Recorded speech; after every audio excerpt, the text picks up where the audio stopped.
the laws are discipline. So we need to focus on the laws of God, the laws of our ancestors that God gave to them, not what other people are doing. They can do what they want to do.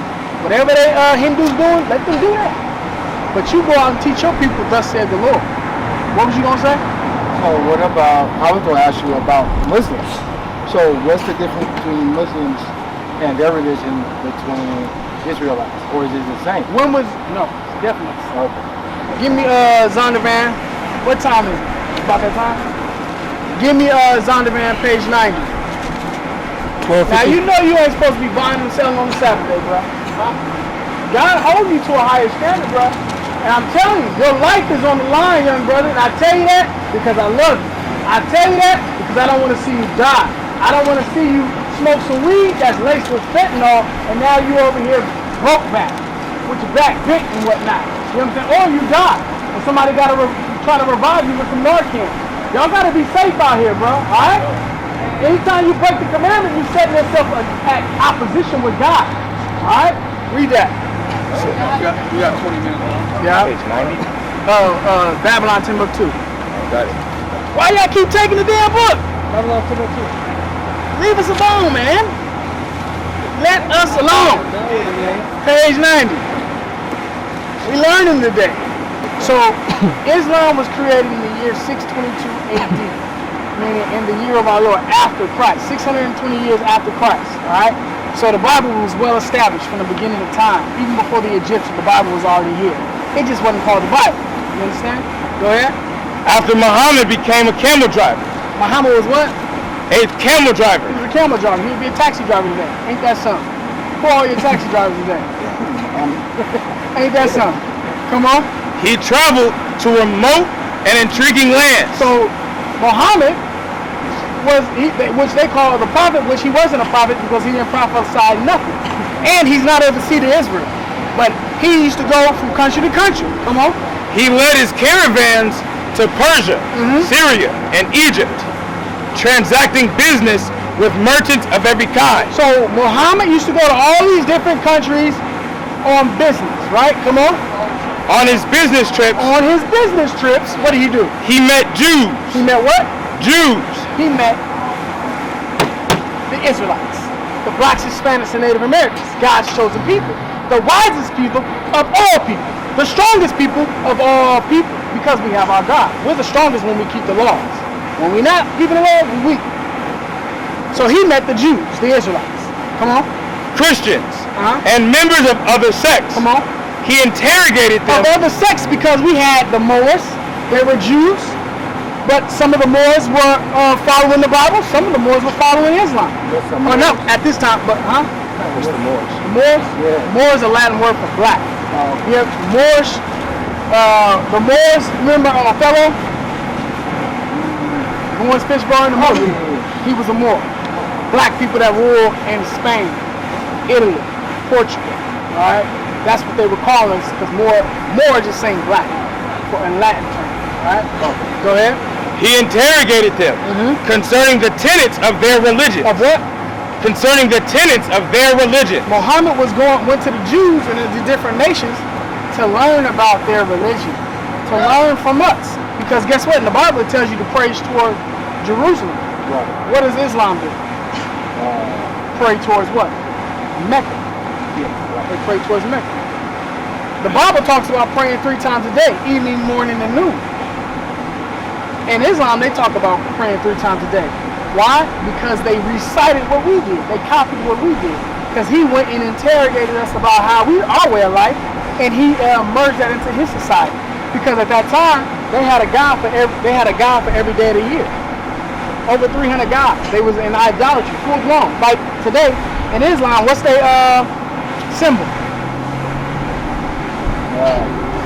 Crescent moon, which goes back to the ancient gods, the ancient idolatry they follow. They still got it today.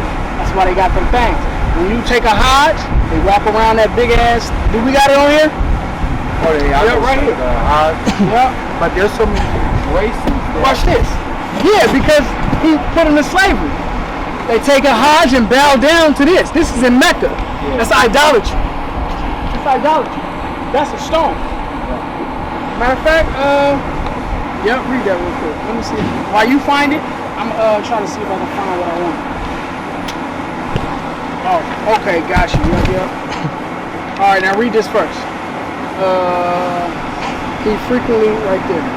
He frequented the environment of the Jews. So Muhammad always went to dwell among the Jews to learn from us, to ask us about our religion, our way of life. Come on.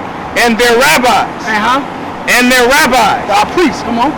Mostly because they were merchants and an omnipresent ethnic group. Believe in one God. Come on.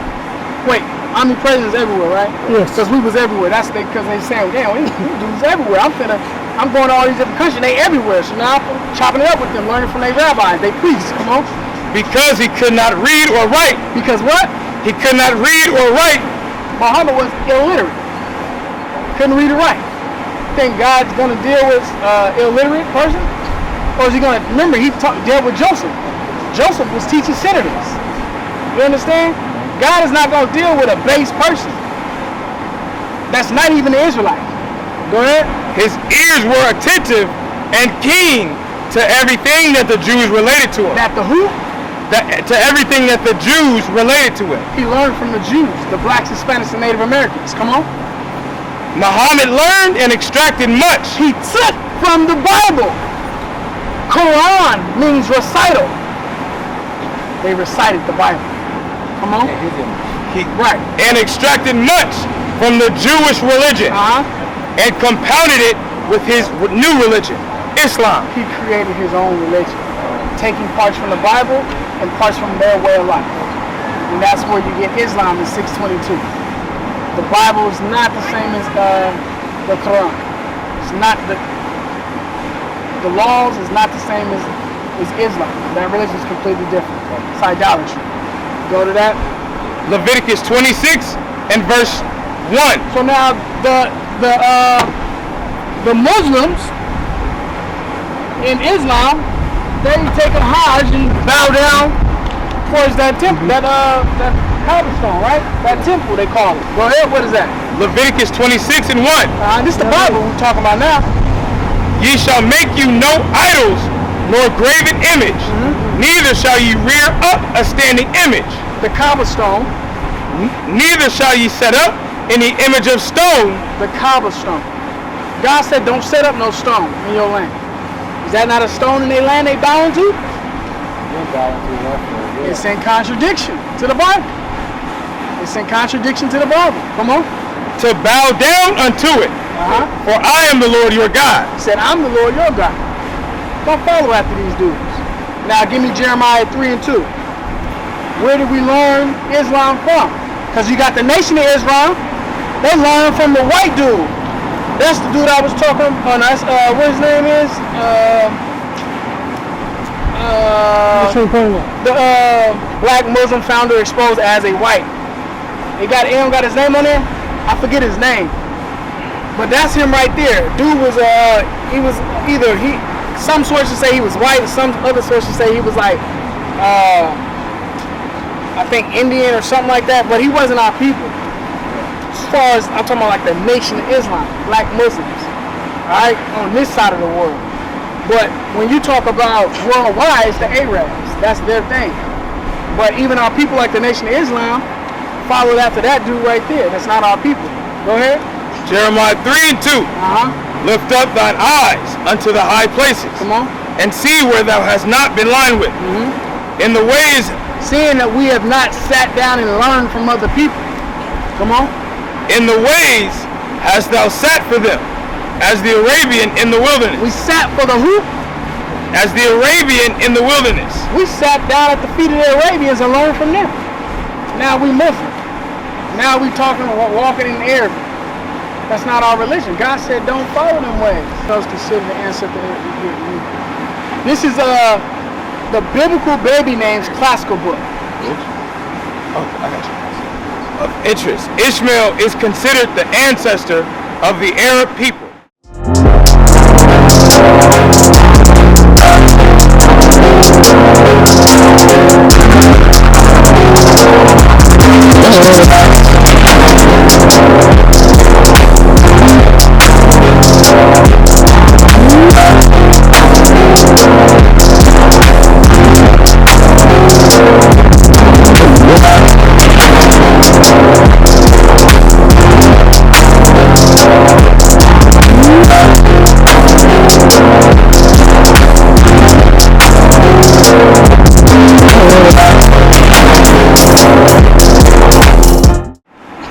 So now, when you know Ishmael, right?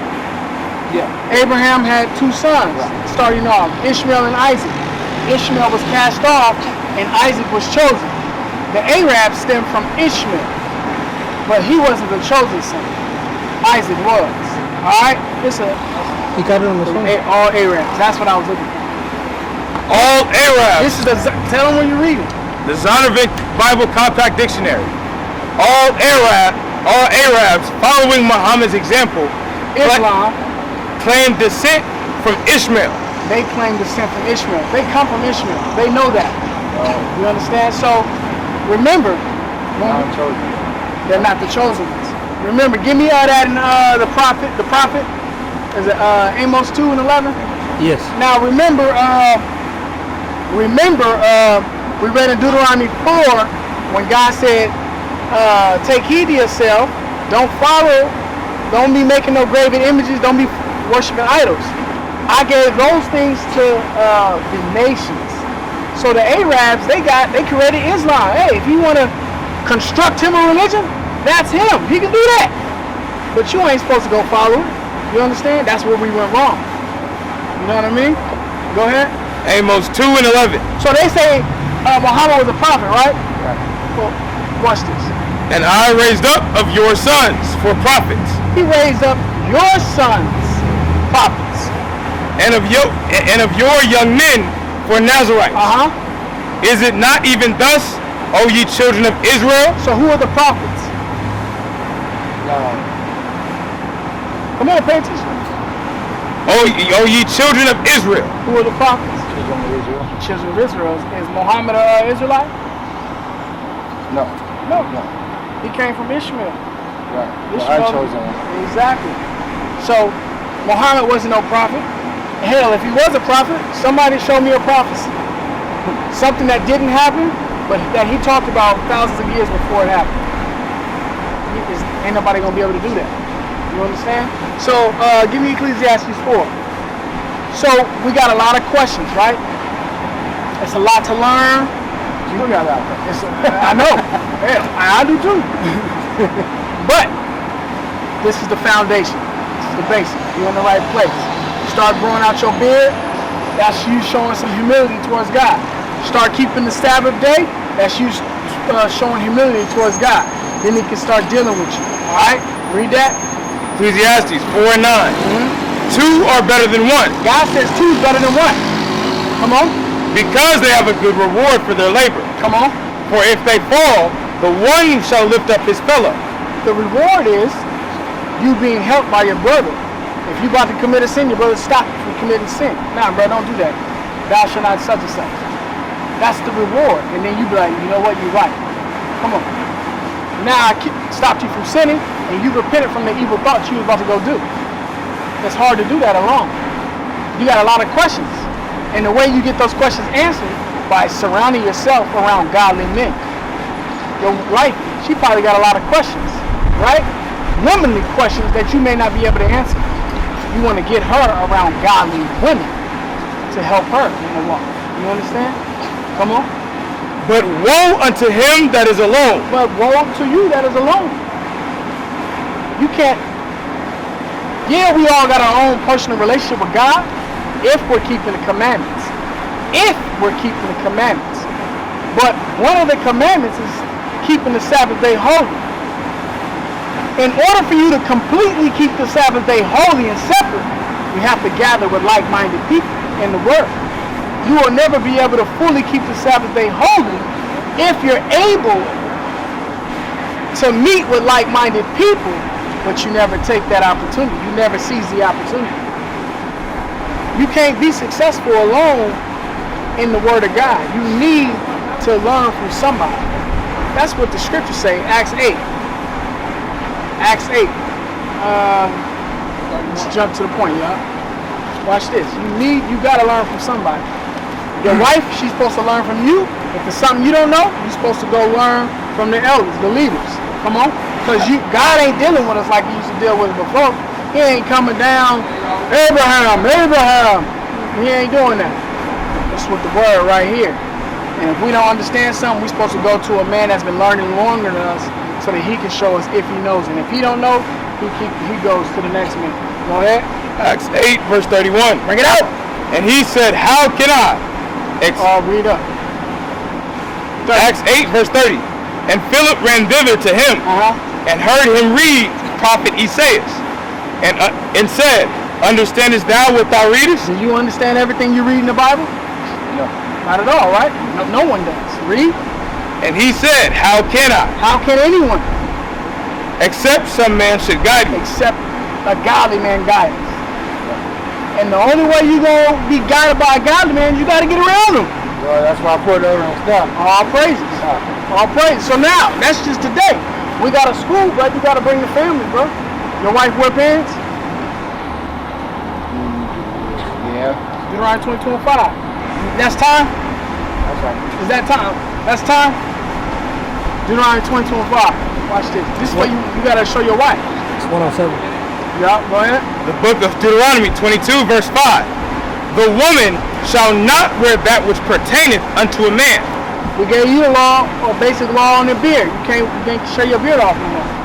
It's a law that God gave us, the least commandment. It's another least commandment for the sisters. Sisters are what? The woman shall not wear that which pertaineth unto a man. God says women don't wear clothes that belong to men. Read. Neither shall a man put on a woman's garment. And you men don't put on women's clothes. God don't like cross-dressing. So what pertain to men? Man clothes. Exactly. So if men can wear pants, can women wear pants? No.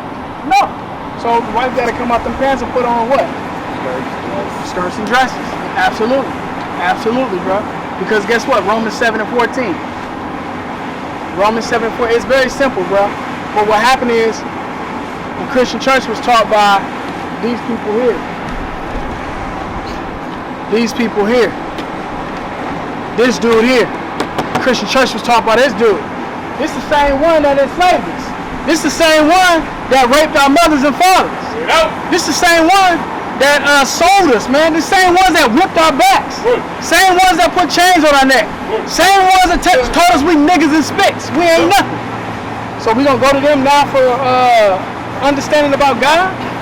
Still doing the same thing. Doing the same thing, bro. Same one that putting a knee on the neck. Saying I'm not guilty. Read. Romans 7:14. Same one that shoot our sister in the face when she called for help. There was just a man who was executed after all these years, and he was found not guilty, but they still executed him anyway. Yep. See? And they say they not guilty. I ain't done no wrong. Their justice system was set up not for us, but for them. Read. For we know that the law is spiritual. The what? The law is spiritual. God's laws is spiritual. When God tells us, don't wear what belongs to women, that's a spiritual thing. But let's say we don't want to listen to that law, and I want to go wear something that belongs to a woman. Let's say I want to go put on a dress. That my spirit will change. My hips will loosen up. My wrists will break. My voice will go more high-pitched. Now on the flip side, let's say a woman want to put on pants that belong to men. What she want to do? She want to deepen her voice. Want to be more man. She want a chest bump. I'm masculine. I've always been a masculine female. Okay, so females are not supposed to be feminine. That's real toxic masculinity. When a female is masculine, that's toxic. That's toxic. So, but God's laws are spiritual.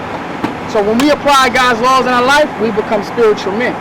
When a sister applies God's laws in her life, she becomes a spiritual woman, a spiritual sister. But as long as she's not applying God's laws, she ain't spiritual. I don't give a damn what she think. I don't give a damn what white man Jesus tell her. She ain't spiritual. She the damn devil. So you gotta start first building up your house, your physical self, so that you can be the example in your house, your wife, your children, so on and so forth. How many children I got? 8. God damn. They grown. Oh, they grown? How old are you? Who, me? Yeah. I'll be 45 this year. 45? What you mean grown? Okay, my kids are grown. I got twin boys, both from 27. What's the youngest? 15. 15? Yeah. Boy, y'all, boy, I got to tell you, boy. Been married for 27 years. Yeah, that's what's up, bro. Papers? Huh? Papers? Yeah. All praises, Same, bro. been waiting, no All outside praises, bro. All praises. Oh, hell, you ain't got much more time. They out the door no more. Yeah. You good. You almost there. But, unfortunately, you raised them all without the Bible. You know what I mean? In its true form. So now you got a lot of cleanup you got to do. Nation is family. Nation is family.